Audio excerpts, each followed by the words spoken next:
Take a closer look at these activities and you will realize that they all have one thing in common. They all occur on the coast. As islanders, we see the coast almost every day, yet we fail to truly appreciate the value it adds to our island lifestyle by providing us with food, employment, recreation, and coastal protection. Much of Grenada's population is located around the coastline. In addition, we have plenty of economic activities happening on the coastline. We have major ports, Grenville as well as St. George's. We have our airport located on the coastline. We have plenty of tourist attractions located on the coastline, as well as supporting infrastructure that's important. Scientists say for years, pollution, a host of other environmentally unfriendly actions, and issues associated with development have been slowly degrading the resources upon which this island's very existence depends. And climate change effects haven't been helping either. But State of Affairs has investigated and found out that a plan of action is on its way. When it comes to sustainable development, Grenada will soon be adopting a coastal zone management policy, and this State of Affairs feature is going to dig deep to find out what it's all about. The coastal zone area is the area where the sea meets the land and can be defined by boundaries on the seaside as well as on the land side. Now, because there are multiple users of this area, conflicts are almost inevitable, since the activities that depend on the same area are not always compatible. How we manage the coastline to make sure that everyone has access to it for their specific purposes is a critical part of good coastal zone management. And this is where the coastal zone management policy comes in. For Grenada, a coastal zone management policy is something that would allow us to have a well-managed coastline. That includes things like sustainable livelihoods, maintaining ecological integrity, and allowing resilience to climate change impacts. The idea of the policy was born out of the Integrated Climate Change Adaptation Strategies Program, which is a collaboration of the Government of Grenada, the German Agency for International Cooperation, and the UNDP.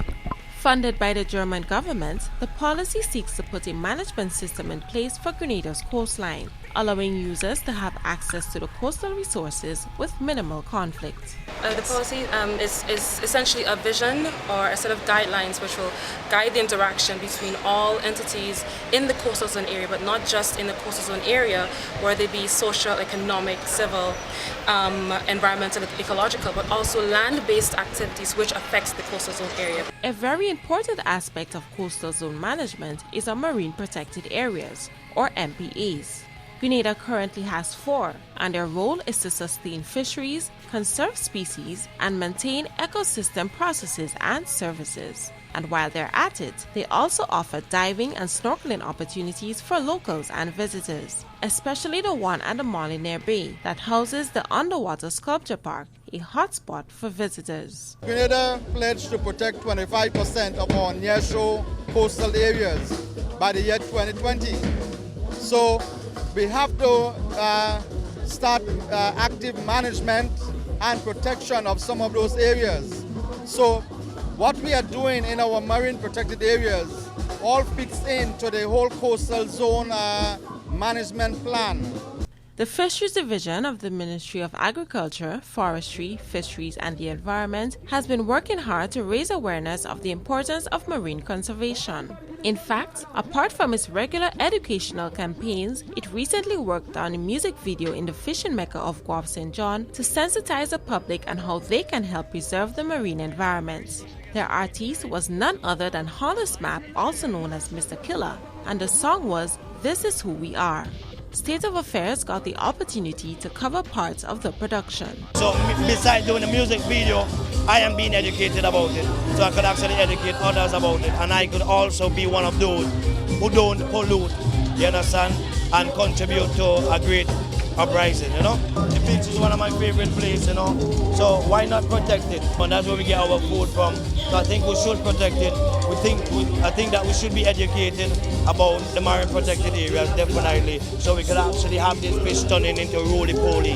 The MPA team also used another powerful vehicle to drive the message home: children. Lolita, Lolita, Lolita, Lolita, Lolita, Lolita, Lolita, coast in one way or the other affects everyone, officials say coastal zone management is everyone's business. It is for this reason officials developing the policy have decided on consultations with stakeholders. The tourism sector is one such. Grenada's tourism encompasses the coast. So when it comes to coastal tourism, you would notice that a lot of what we offer, sun, sea, sand, which are the traditional elements of tourism, people come to the tropics for that sort of thing.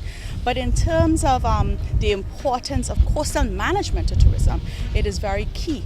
The policy is currently at its final draft stage, but once it is completed, the next step will be the development of a Coastal Zone Management Act, which will be used to develop action plans. Those plans are expected to address issues such as monitoring, enforcement, and data collection, with an ultimate goal of sustainable coastal zone management. This is ours. It's our responsibility to keep it.